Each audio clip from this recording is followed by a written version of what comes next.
very good evening to the students who are here. We will wait for just 5 minutes more, and after some or more people join, we will start our problem solving sessions. So, kindly, any one of you can write in the chat box if my voice is clear or it is audible.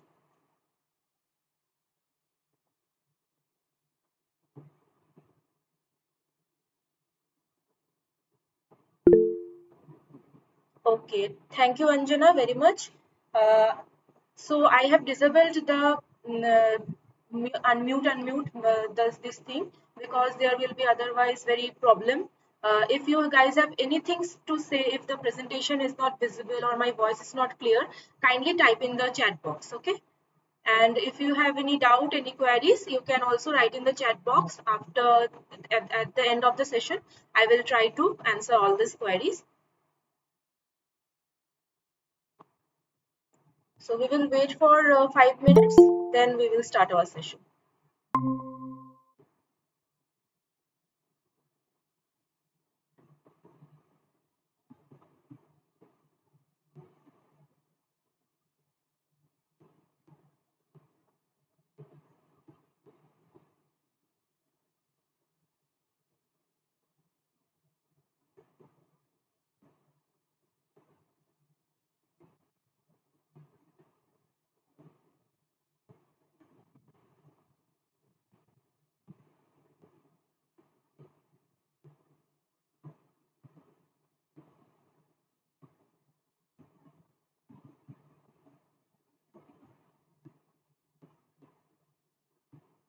So again, I will request someone, can you please just write in the chat box if you can see the presentation?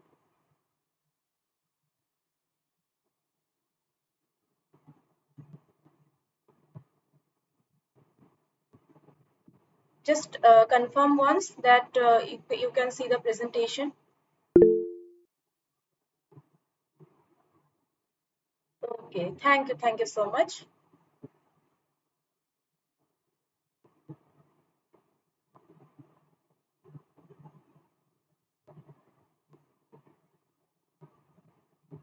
So basically, I will start this session by introducing myself. My name is Moshumi Dev, and I am a PMRF Research Fellow in the Department of Chemistry and Chemical Biology in IIT ISM Dhanbad. So I will be your TA for this NPTEL course of Organic Chemistry in Biology and Drug Development. So basically, every Friday from 7 to 8 p.m., we will have this problem solving sessions on Google Meet. In the same link, you can join every Friday for next 12 weeks. And basically, in this session, we will just solve some problems, and these problems may basic I will solve these problems for you, and after the end of the session you can ask me any question related to the problems we solved today, or any question in general question. I will try to answer the questions. So basically the reason of doing such kind of problem solving sessions is to help you guys to fulfill the assignments which will be given by NPTEL every week. So when somebody wants to join. Every week we will have this problem solving sessions, which will try to tackle some problems related to that week's course content. So since it is week one, this problem solving session will comprise of the first four lectures. The first four lectures are your first week's content, and related to those, we will have some questions, and I will solve today in the class, some 10 questions. And these questions will help you do your assignments. And before starting the session, I will let you know about some things about this TA sessions. That if you have any doubt regarding to today's session, you can always post the questions in the Google forum, which we have in the NPTEL website. I will try to answer your queries via email in the week. And anything regarding to today's session, I will take answer questions from you guys at the end of the session. So I think we can start eventually. Okay. So since it is a 1 hour session, I will start the session in just 2 minutes. So I will let you know that we are recording this session. So and this session will be available on YouTube. So you guys, if there is some network issue that you are not able to hear me or anything happens, that you don't need to take any tension about it, because these videos will be available on YouTube and the links will be shared to you soon by the NPTEL site. And also the problems which I am solving today, the problems I am doing today, the slides, it will be also shared with you. So it will help you in doing your assignments. So I think we can, am I clear? Anybody has any question regarding till now? If you have any question, you can always write in the chat box. If you have any question, any doubts regarding what we are doing, so you always can write in the chat box. I will try to answer your queries at the end of today's session.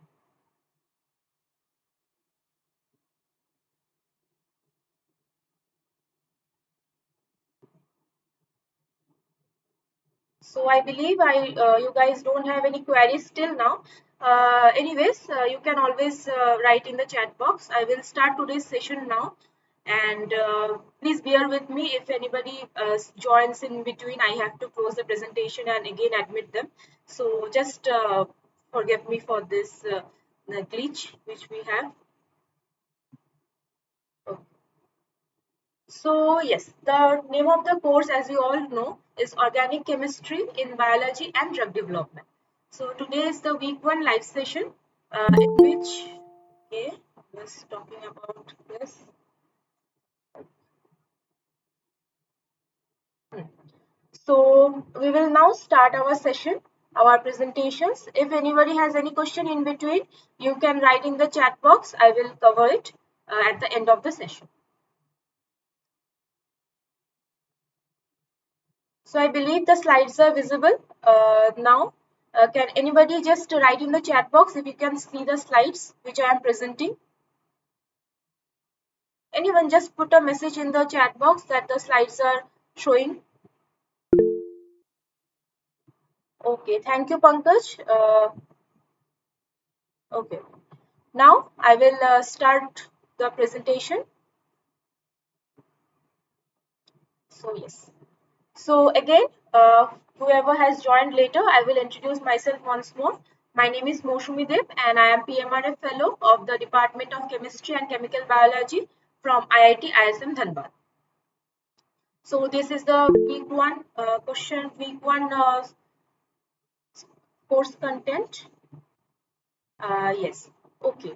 So now we'll go to directly to the presentation. Okay. So the first question, I will have the pen. So the first question, it says that all the chiral amino acids have absolute configuration of S except one. So which amino acid shows this exception? So the options are like lysine, phenylalanine, valine, and cysteine.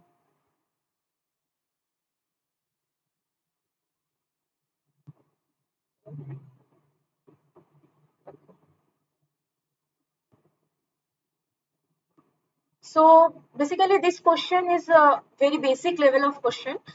We know the amino acids, which are the building blocks of the protein. They all are chiral, and except glycine, every amino acid is chiral except glycine. And okay, so the absolute configuration of the amino acids have the configuration, most of the amino acids have the configuration S. S means if this is the structure of the amino acids, like it is the amine. Okay, pardon my bad handwriting because this is a little bit difficult to write on the PPT, but I will try my best to help you guys. So this is the amine group and carboxylic group, and this question it has not mentioned, but it is alpha amino acid. Alpha means the carbon next joined to the nitrogen. It is alpha carbon, and this is the side chain R, and we also have a hydrogen in here. So basically, in every amino acid, the group amine gets the priority of 1, and the group carboxylic acid gets the priority 2, and the R gets the priority 3. So if we go from 1, 2 and 3, it is a anti-clockwise rotation, and so it is have the S configuration. But there is one amino acid which shows an exception, which is not our S amino acid, which is R amino acid. So I will show you the answer right now. Yes. So the answer is cysteine. So why cysteine have R configuration, not S configuration? It has R configuration. So now why cysteine have R configuration but not the S configuration? So the reason is, okay, I will just erase what I have written here so you can see it better. So yes, so as you can see here in the cysteine, so here is a typographical error. There should be one E here. So okay, I will just correct it here. That will be cysteine. Yes. So actually, in case of cysteine, we can, as we can see, there is a side chain. We have sulfur. So if we can see the priorities, then here is a carbon attached to this carbon, and here is also a carbon. So with this carbon, we have a oxygen and a OH, and but with this carbon, we have a sulfur group. So since okay, so since we have a sulfur group here, which has more priority, higher priority than the oxygen, so this time this group will have our number 2 priority. And if we and the carboxylic acid group, it will have the number 3 priority. So if we go from 1, 2, and 3, it is going as a clockwise direction. That's why it has R configuration. So I hope I am clear about it. And if you have any doubt at any point of the at the class, you always can write in the chat box. Okay, I will try to answer the questions at the end of the session. So I am sure I am clear about the first question. Now moving toward the number problem number 2. Like which amino acid sorry will move toward the positive electrode at the pH of 5 during paper electrophoresis. Now for the paper electrophoresis, I will just give a very brief about the what is paper electrophoresis about. It is basically we all know that amino acids have a group of NH2 and one group of COOH. Now this is and we have our side chain residue here. So this based on the side chain amino acid can be acidic, can be basic, and can be also neutral. So the amino acids in the solution, it mainly stays in ionic form. The most common ion is the zeta ionic form of the amino acid, which is this amine group will be getting protonated and as the NH3 plus, and the carboxylic acid group will be COO minus. So this zwitterionic charge, it will have a net charge of 0. So this at in which pH the net charge will be 0, which is called the pi or isoelectric point of that amino acid. Now based on this isoelectric point, the amino acids can be differentiated from, and we can separate the amino acids from a mixture. So when the pH, which is when the pH of the solution will be less than the pi, the amino acid will have a net positive charge, and due to that positive charge, it will move toward the negative electron, and vice versa. When the pH is greater than our pi, then it will be negatively charged, and due to the negative charge, it will move toward the positive electron. And at the pi the net charge is 0, so it will not move.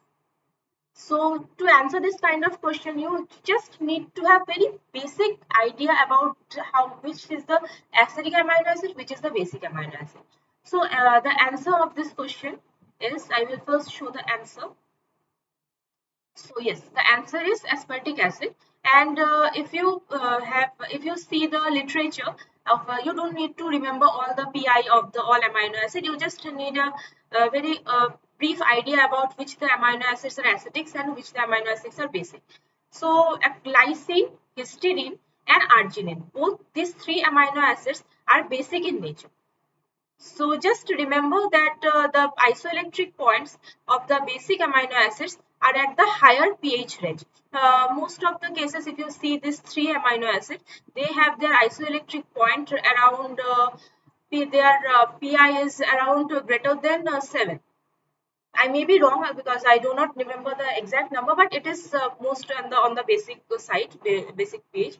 So at pH 5, it is considerably acidic pH. So in this pH, when it will be with this pH, the aspartic acid, it will have a net positive charge and it will move toward the negative electron. Sorry, I'm mistaken. During this paper electrophoresis, at the pH 5, the pi of aspartic acid is around 3, around 3.22, if I am not wrong, or just less than 5. So it will have, since the pH is greater than pi, it will have the negative charge, and due to this negative charge, it will move toward the positive electron. Okay. So we will solve this kind of problems later to the today's session. So after that, you will have very clear idea where it will move or where it will not. So for the third question, we have this, the amino acids containing guanidine group. Okay, somebody wants to join. I need to just admit him or her. Okay, so I will again start the presentation. So yes, the problem 3 says the amino acids containing the guanidine, the imidazole, and the indole groups respectively are answer A, lysine, valine, isoleucine, answer B, arginine, histidine, tryptophan, answer C, aspartic acid, proline, alanine, and answer D is arginine, glycine, tyrosine. So for this, again, you just need sorry for the disturbance because we have to admit people. Okay, so again, I will start the presentation. So this for answering this kind of question, you just need to remember few amino acids which have a very distinct full side chain. So we know the amino acid, the basic structure of amino acid is like this. Like we have a COOH group here, and we have a amine group here. Okay, and we have this side chain. So to answer this kind of questions, you need to remember this about the side chain of the amino acids. Now I know there are very much, there are almost 20 amino acids. It is not possible to remember all the side chains, but if you can remember few groups, which like guanidine, imidazole, indole, these kinds of groups are present in a specific amino acid. There are also phenolic moiety present in one kind of side chain. So this kind of, just you need to remember this few amino acids which have the specific side chains. Also the acidic and basic amino acids, these also are differentiated based on the side chain. So I will first show you the answer of this question. So yeah, the answer is arginine, histidine, and tryptophan. So the guanidine moiety is present in arginine. I will show you the structure. Yes. So this is the structure of arginine, and this is the basically the red, in the red one. It is the guanidine ring. This is the structure of histidine, and again it is this blue one. It is the structure of this imidazole moiety, and this is the structure of tryptophan. And this tryptophan, it has this indole moiety. So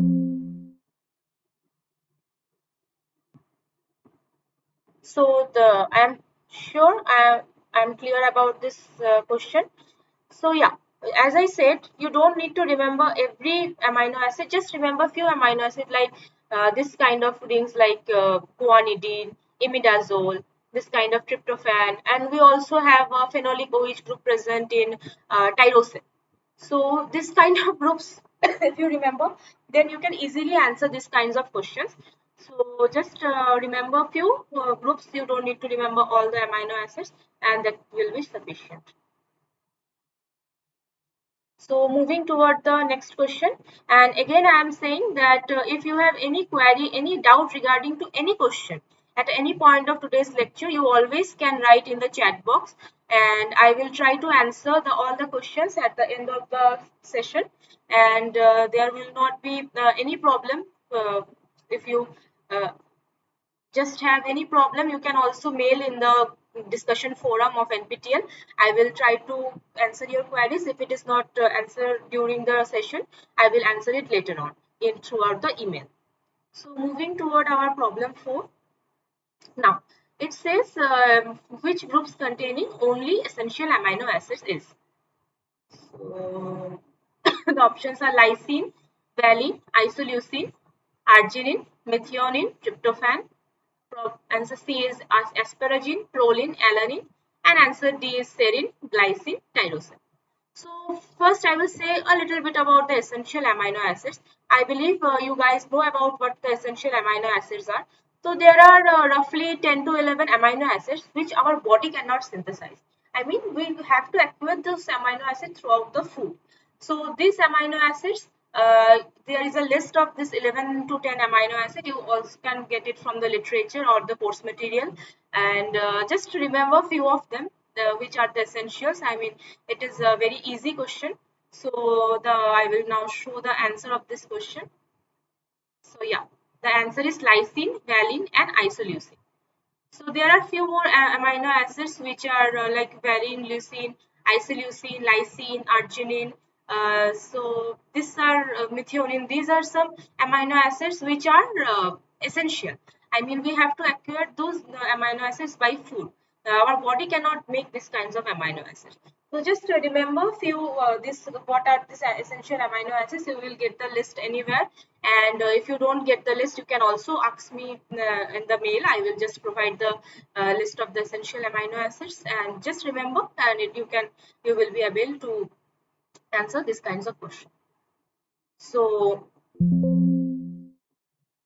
yeah. So moving toward our next question. Okay. So which statement regarding the drug thalidomide is true? The R isomer is sedative. The S isomer is sedative. Both R and S isomers can be used as drug. The R isomer is teratogenic. Now I will say brief about the drug thalidomide. So basically, thalidomide is a drug which used to given to the pregnant ladies during some few years back. Due to the morning sickness, it was used as a sedative mainly.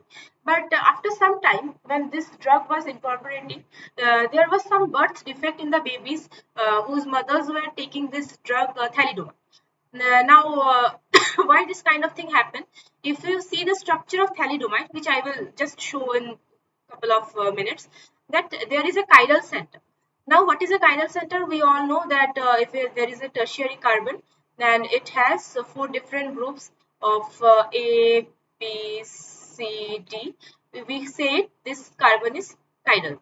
Means and we all know the R and S isomers which have this nomenclature due to the chirality. Now, when these drugs were used at first, they were used as a racemic mixture.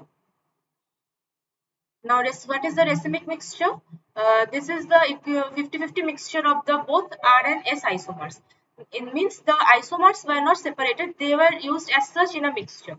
But due to this, the birth defect was happening because one isomer of thalidomide is sedative and other isomer is teratogenic.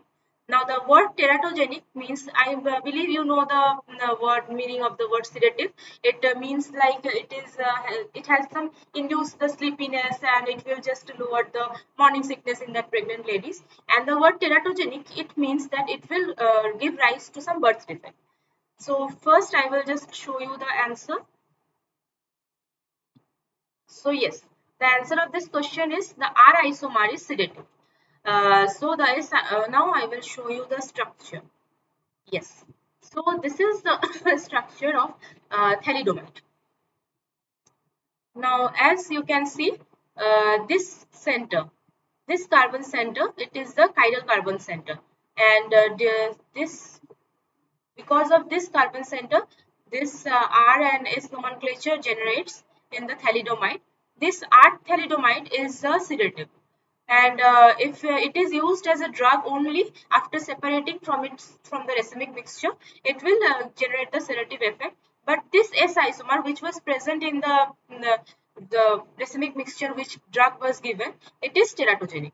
And due to this teratogenic effect of this drug, the ladies who were taking this drug thalidomide, they were giving birth to some babies which have some general abnormalities, some birth defects they have. You can read about thalidomide in the internet. There is very much good reports of this drug, why it was used and why it is not used right now, and what was the problem. So this is the question related to the chirality of the amino acids. All the biomolecules, they have some chiralities, and the nature itself is very much chiral. So let me just check if there's somebody have any doubt. So again, I am saying, if you have any question, any doubt, you always can write in the chat box. I will try to answer it at the end of the session. Now, I will quickly move toward our next problem. So yes, our next question is, what are the 21st and 22nd amino acids? What are the 21st and 22nd amino acid that may be incorporated in protein? Now, if you see, there are so many amino acids in the nature. The most of the amino acids which are incorporated in protein, the proteins, we all know amino acids are building blocks of protein, but not all amino acids are incorporated in the biosynthesis of protein. Now, we have alpha amino acid, we have beta amino acid, and we also have gamma amino acids. These names alpha, beta, and gamma depends on the connectivity of the amino acids. Like if we know that this is the structure of alpha amino acid. Uh, Again, I am apologizing for my bad handwriting. I hope you guys can understand it. So yeah, this is the alpha amino acids, because the NH2 group and the carboxylic acid group, it is joining in the alpha position. The carbon next to the NH2, it is called the alpha, and the acidic group is joined with the alpha carbon, so it is called alpha amino acids. Now there is also the beta amino acids. So if it is a NH2 group, and we also can have any group here and here, and this is the carboxylic acids group. So if it is alpha carbon, and will be the beta carbon. So since the acid group is joined with the beta carbon of the amine group, regarding respect to amine group, it is called the beta amino acids. And similarly, the structure of the gamma amino acid, it will have one more carbon in between. So if it is amine group is here, it is alpha carbon, it is beta carbon, and it is gamma carbon, and it is our COOH group is here. So it is our gamma amino acids. Now, not beta and gamma amino acids are not incorporated in our protein synthesis. Only alpha amino acids are there. So there are roughly 20 alpha amino acids which are generally naturally incorporated in the proteins. But there are 21, 21st and 22nd amino acid that may be incorporated in protein. So this is the evolutionary reasons. Due to that, these two amino acids are there which can be incorporated in the protein, not always, but sometimes. So first I will show you the answer, then I will go to the structure of those amino acids. Yes. So the answer of this question is selenocysteine and pyrrolysine. Now I will show you the structure. Yes. So this is the structure of selenocysteine, and this is the structure of pyrrolysine. Now I will, we all know the structure of cysteine. The structure of cysteine, here is also typographical error. I am very sorry about it. There will be a E at the end. So in the cysteine, we know the structure of cysteine is like something like this. We have a NH2 here. We have a COOH group here. And we have, this is here, one thiol group. So this due to this thiol group, we have this name cysteine here. And in the selenocysteine, we only have a selenium in place of the sulfur of the cysteine. So this is called selenocysteine. Sometimes selenocysteine can be incorporated in protein, and it is the 21st amino acid. and this is the structure of pyrolysine. Now, if you know the structure of lysine, it is roughly here is a NH2 group only, and here is now due to this group, this it is called pyrolysine, and it is the 22nd amino acid. So just remember the names of this. You don't need to remember the structure of this pyrolysine and selenocysteine. Just remember the names of the amino acid, and it will be sufficient. If you can only remember the name, I will quickly check. Okay.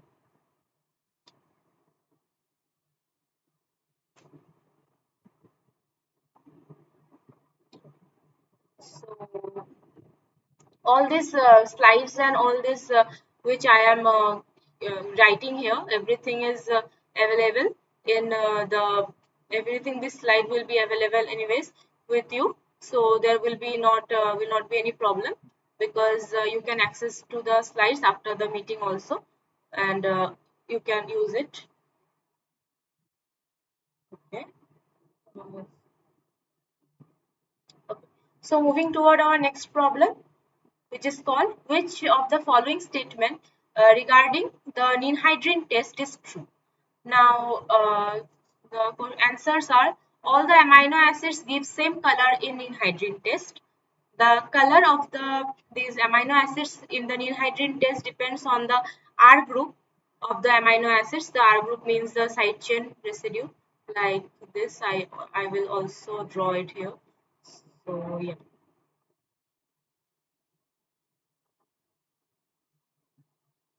The proline gives brownish yellow coloration during the ninhydrin test, and all of this. So to answer this kinds of question, you just need to remember that amino acids, this ninhydrin test, the structure of ninhydrin I will show you in just in 2 minutes. The ninhydrin is a molecule which reacts with the alpha amino acids and gives some colorations. Now mainly the colorations is color is like bluish violet. So if you add ninhydrin in a solution of amino acid, it will show the bluish violet coloration. And the if you see the mechanism which is available in your lecture, in your course, and you will see that the mechanism of ninhydrin test, it does not depend on this group of side chain R. Means this only it depends on this amine group and this carboxylate group. So the first so the second option, the color depends on the R group, it is false, because it does not depend on the group R. Now all amino acids give same color in anhydride test? No, because the most of the amino acids which are no, primary amine groups, only one amino acid is there which have a secondary amine group, and it shows the brownish yellow coloration, which is proline. So the answer of this question, first I will show you. Yes. The answer is proline gives brownish yellow coloration during the ninhydrin test. And I will show you the mechanism. Yes. So this is the structure of ninhydrin. It is basically a trione. There is a benzene ring and a side member. It is 5-member side chain which is joined with this benzene ring, and we have 3 ketone group here, and it is called trione. Trione means 3 carboxylic acid, 3 carbonyl groups. So this is the structure of proline. It is a secondary amine. As you can see, the nitrogen, it is joined with 2 carbon, and so it is called a secondary, and it is the alpha carbon. Here it is the alpha carbon of the proline. So yeah, I will just remove it because it's sorry. At first, this lone pair of nitrogen of the proline, it attacks to the carbonyl carbon group of this middle carbonyl carbon group of ninhydrin, and there in the solution, or there always is a chance of there is a plus and minus H plus ion.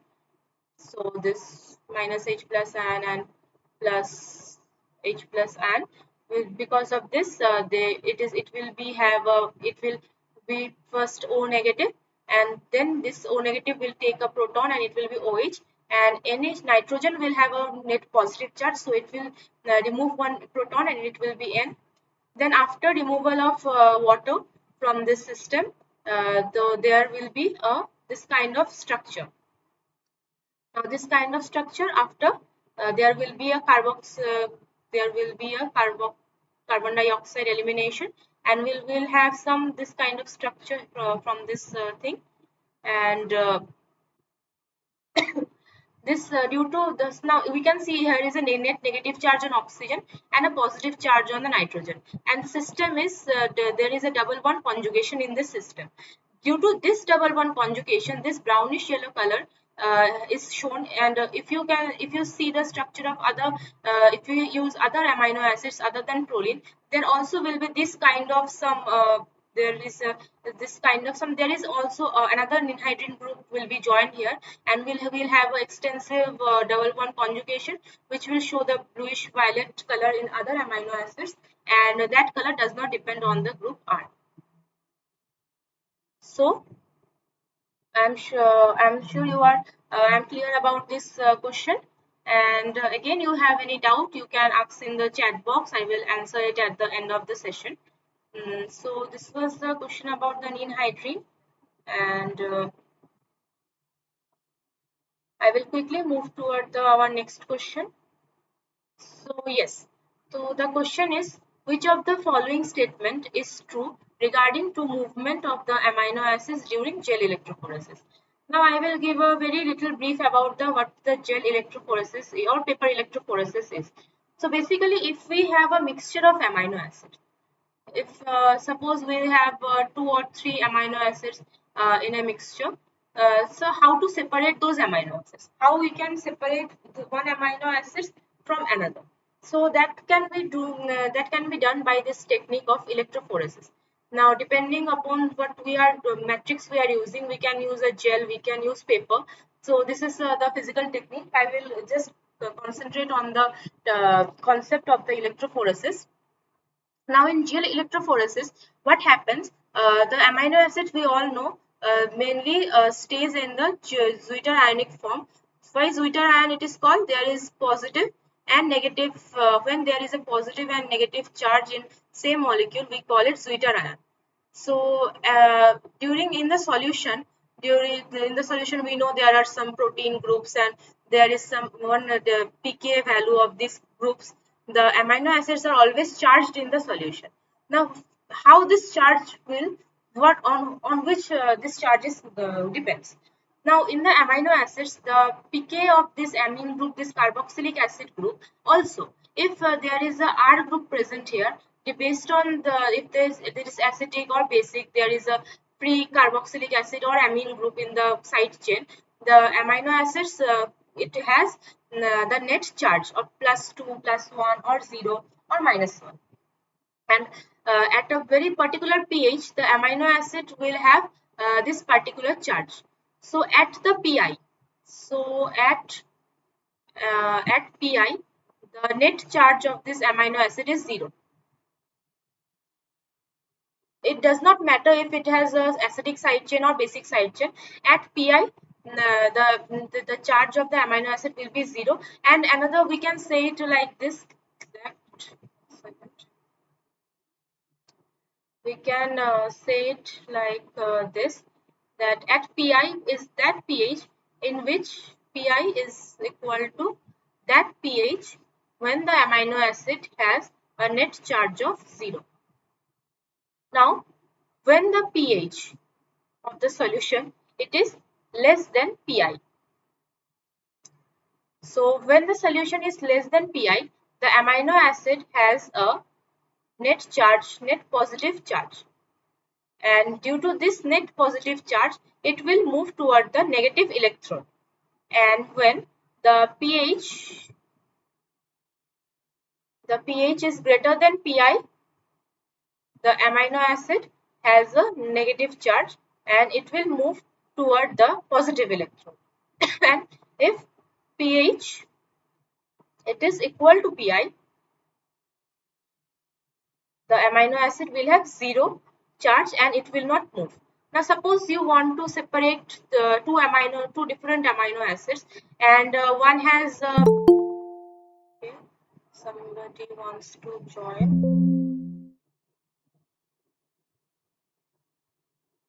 Okay. So if the amino acid, if we have two amino acids which have a different pi, suppose one amino acid has a pi of, okay, first I will show you the answer of this question, and I believe you can answer it now. So yes, if pH is less than pi, which I mentioned here, it will have a net positive charge and it will move toward the negative electron. Now, how this electrophoresis helps in the separation of amino acid? Suppose we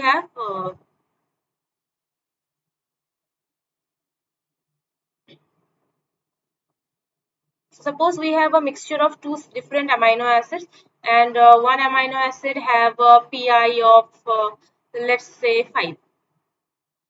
Okay, and another amino acid have a pi of 8, and the pH of my solution is 7. Now at the 7 pH, the amino acid which have the pi of 5, since 5 it is less, it is the pH is greater than the pi, so this condition will be satisfied and the amino acid will have a net negative charge, so it will move toward the our positive electron. Positive electron, since it has a net negative charge. And this amino acid, for this the pH is less than pi, so it will have a net positive charge, and it will move toward the negative electron. And since the amino acid are moving toward some different electrodes, we can separate it in this way. And you just need to, you again I am saying, you do not need to remember all the pi values of the amino acids. Just conceptually you just have a brief idea about the range, and in next problems I will show you how to calculate this pi of this amino acid. So if the values are given, you can easily say that which pH, which amino acid will be moved toward which end. Okay, so I'm sure I am clear about this question. Okay, so now next, if you have any question, any doubt regarding to any question, you can always write in the chat box. I will answer at the end of the session those queries. And again, if you miss anything due to the network problem or anything, don't worry about it. These slides and all this video of this class, it will be shared with you so that you can practice this kind of question, and this kind of question will help you to submit your assignment, because in your assignment there will be given some 10 problems or 10 to 11 problems, and all of them are this kind of MCQ. So when doing this, solving these kinds of question, you can also solve the assignment easily. Okay, now the question, this question I will also do. So calculate the value of pi for the glutamic acid. Again, what is the pi? I will give first introduction about the pi. So pi is the isoelectric point of an amino acid. Now, again, I have said in the previous slides that what in amino acid mainly it isoelectric point. So amino acid, we have zwitterionic forms where the NH2 group will have a net positive charge and it stays as NH3 plus, and the carboxylic acid group stays as COO minus, and there is a side chain residue. So this zwitterionic charge, it has a net charge of 0. So at which pH this amino acid stays as in the zwitterionic form, it is called the pi of that amino acid. Now the values are given: pK1 2.19, pK2 9.67, and pK3 is 4.25, where pK1 is the alpha carboxylic acid group. Now, in the alpha carboxylic acid group, at which pH the carboxylic acid will be COO minus, it is the pK1 of the amino acid. The pK2 is the alpha amine group. Now, at the pH when the ammonium ion will be amine, it is the pK2. And the pK3 is the pH in which the side chain, it will be, if it is carboxylic acid is present in the side chain, it will be COO minus, and if it is amine group is present in the side chain, it will be NH2. Now, first I will show you the answer and the solution, then I can easily explain. So the answer of this question is 3.22, and this is the solve. So now, as you can see, uh, this is the structure of glutamic acid goes like something like this. There is a C double bond OH present in the side chain residue, and there is a ammonium group here present, NH3 plus, and there is a C double bond O minus or C double OH. Okay, I will just modify it a little bit. Here. Again, I am apologizing for my bad handwriting. So this is the structure of glutamic acid, and glutamic acid, as the name suggests, it is a acidic amino acid, and that's why is have we can see now why it is acidic amino acid. In the side chain there is a carboxylic acid group present. So this is the structure of glutamic acid. Now in the solution, the amino acid does not stay like this. It always has some kind of charge.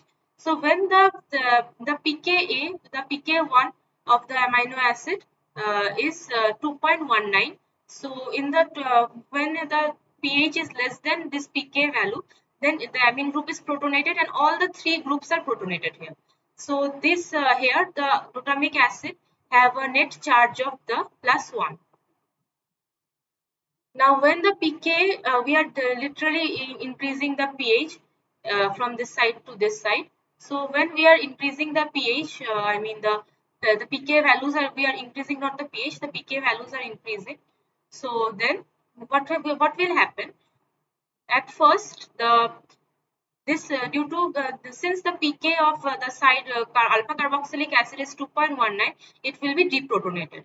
And when it is deprotonated, we have a we have a positive charge on the amine group, and we have a negative charge on the alpha carboxylic acid group. So net charge of this point is 0, and it is the where the pi lies. So just remember, when there is a net charge, if there is now when the second pK, and the second pK value is here, it is written as for pK3, it is the pK3, and don't confuse between 1 and 3. Just remember, first the alpha carboxylic acid group is deprotonated, and then if we increase the pK, then the value which is this pK3, its value is 4.25, which is less than this pK2. So now the side chain residue, it will be deprotonated, and always carboxylic acid groups are deprotonated first, then the amine groups are deprotonated. And now we can see that there is a two negative charges on this two carboxylic acid group and one positive charge on the amine group. So it has a net charge of -1. Again, if we increase the pK of the solution, then we can see that this side chain amine, the pK of 9.67 is for the alpha amine group pK2. Now this amine group will be deprotonated, and ammonium ion will be present as amine. Now the net charge of this amino acid is -2. Now for solving these kinds of question where you are asked for the pi calculation, always remember, for the acidic amino acids, okay, like glutamic acid, aspartic acid. For the acidic amino acid, it is the just the average of the pK1 and pK3. pK1 and pK3, if you are confused about which one is pK1 and which one is pK3, because the terminologies can be different in the question. So just remember one thing, if it is acidic amino acid, the pi always will be the average of the lowest two values. Here the lowest two values is 2.19 and 4.25. So if you are given three pK values, just if the amino acid is acidic amino acid, then just average the lowest two values and you will have the pK. So for glutamic acid, the lowest two pK values are 2.19 and 4.25, and the average, it will come as the answer D, which is 3.22. And when I was discussing the electrophoresis part, I have said that when the pH is less than the pi, it will have negative and it will have a net positive charge. You can see from here, when the pH is less than pi, there is a net positive charge on the amino acid. So it will move toward the negative electrode. And when the pH is greater than the pi, if pi is crossed, then it will have a net negative charge and it will move toward the positive electrode. So this is the basic of the the electrophoresis. Now just remember, if you have acetic amino acid, the pi value will be the average of the lowest two pKs. So here the lowest two pKs are 2.19 and 4.25. So the pi will be the option D, 3.22. Now I have another example. Yes. So this is the question. Like I will also show you the answer and the solution. Yeah.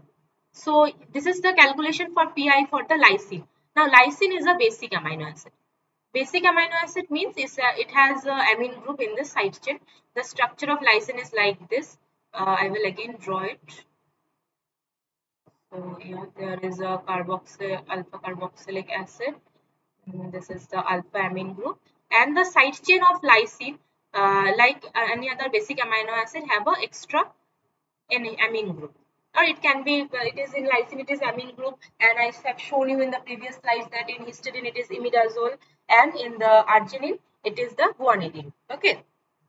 So now we can see that here when the three pK values are given as 2.18, 8.95 and 10.53, where it is mentioned that pK1 is for alpha carboxylic acid, pK2 is for alpha ammonium group, and pK3 for the side chain residue. Now when the pK is 2.18, the protonated form is like this, and it has a net charge of +2. Now, when pK is 2.18, 2.18 means the alpha carboxylic acid group will be deprotonated. And since here is a net negative charge and here are two positive charges, the net charge of the amino acid is +1. Now, when we are given the pK is 8.95, at this point the pK 8.95 is pK2 and it is for the alpha amine group. So the alpha amine group, it will be deprotonated, ammonium ion will be amine now, and the net charge is 0. This is the pi. This is the pi form. When the net charge on this amino acid, it stays in deuterionic form and the net charge is 0. Now again, if the pK is 10.53, now what happens? The side chain residue will be deprotonated and we have a net negative charge. Now, as you can see, if you need to remember, if it is basic amino acid. Now, basic amino acid, it will be average of the greater two numbers. I mean, here we have a pKa2 and the pKa3. The average of pK2 and pK3, it will be the value of the pi, which is given as 9.74, which is the average of this 8.95 and 10.53. Again, I am saying that the easier way to remember, if it is a basic amino acid, then the higher two values, which are the higher two values here. In previous slide, it was the lower two values in case of glutamic acid, but in case of lysine, which is a basic, the higher two values, it will be the average. If the average of these higher two values will give the pi. Now the question is, if it is a neutral amino acid. This is not a question, but I am again telling you about the neutral amino acid. So in case of neutral amino acid, there are only two values.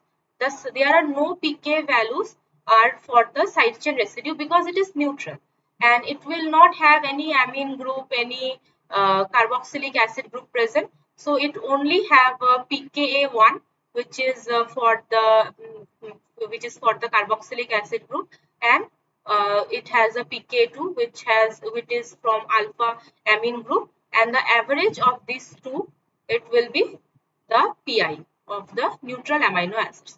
So in case of neutral amino acid, it is very easy to calculate the pi, the isoelectric points. You only have to remember about the basic one and the acidic one. So the basic amino acid, it will have a side chain residue which have an amine group, and for this kind of amino acid like lysine, arginine and histidine, you have to average the higher to greater two values of the like this, and it will give you the pi. And for the acidic amino acid, you have to average the lower two values. Among the three, the lower two values you average it, and it will give you the pi of the acidic amino acid. So this is these were the 10 questions which I solved today. And if you missed something, do not worry.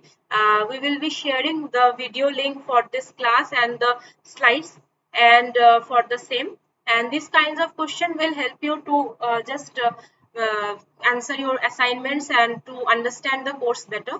Now if anyone have any question regarding to today's class and anything, you can write in the chat box, and I will just answer your query in the chat box. And if you do not have any question, do not if you are not getting any question right now, then what we can do, that you can always email me in the discussion forum, and I will answer you in the week, in a week, whenever you post a question, I will try to answer it as soon as possible. And the question may be from today's problem session, and I believe the problems, they were comparatively, I don't know, it was easier or difficult. And but these are some conceptual questions, some are you need to remember some things, but the calculation of isoelectric points, these are very important. And can anyone just respond in the chat box if you have any question, or now I will just let you to turn on your microphones. Now you can also turn on your microphone, and you can say anything if you want about today's session or about any problem. So I will just answer it. So these kinds of meeting we will have every Friday.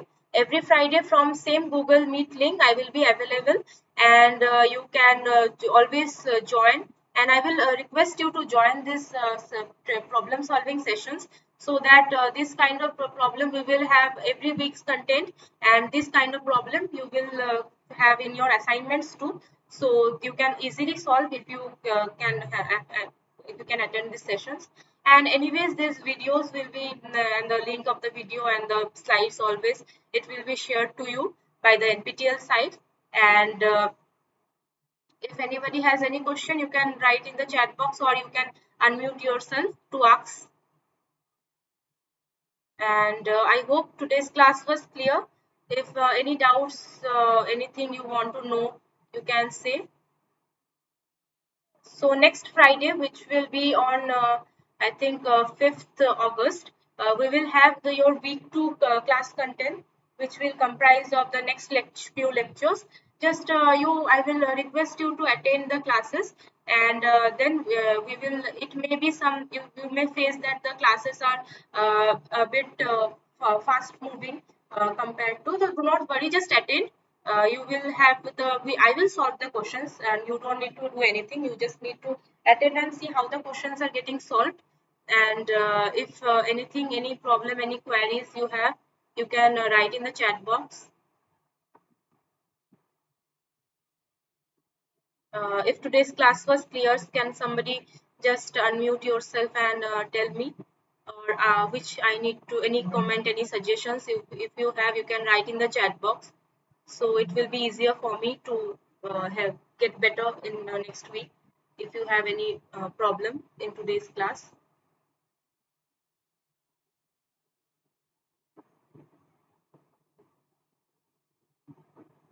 So anyways, it is a 12-week 12-week course, which is organic chemistry in biology and drug development. Just to attend the classes, and these kinds of problems you will have in your assignment. And if any doubts are there regarding today's class, or in general any doubt if you have, you always can write in the discussion forum or in the during the class. And I will just share my email ID with you. You can always email me. I'm sharing it, 1 second.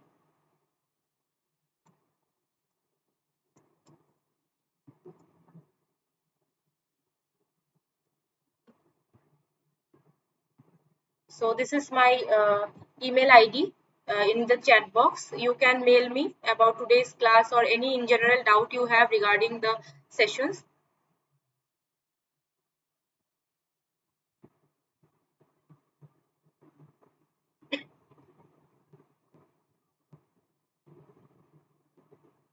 So I hope I was able to help you to some extent, and all the best for your week 1 assignments. And just let me know if you have any queries in the discussion forum, and I will soon we will share this lecture PPT and the video link for this session. I will now stop presenting. So thank you all for joining today's session, and thank you Anjana too. Thank you for joining today's session, and I hope I was clear. And if any queries you have, I always am present in this email ID and the discussion forum. So yeah, thank you Sheetal, thank you Ritika, everybody, thank you, and we will. I hope to see you all in next Friday, this time 7 to 8 p.m. Thank you so much. Thank you. I will close the meeting now.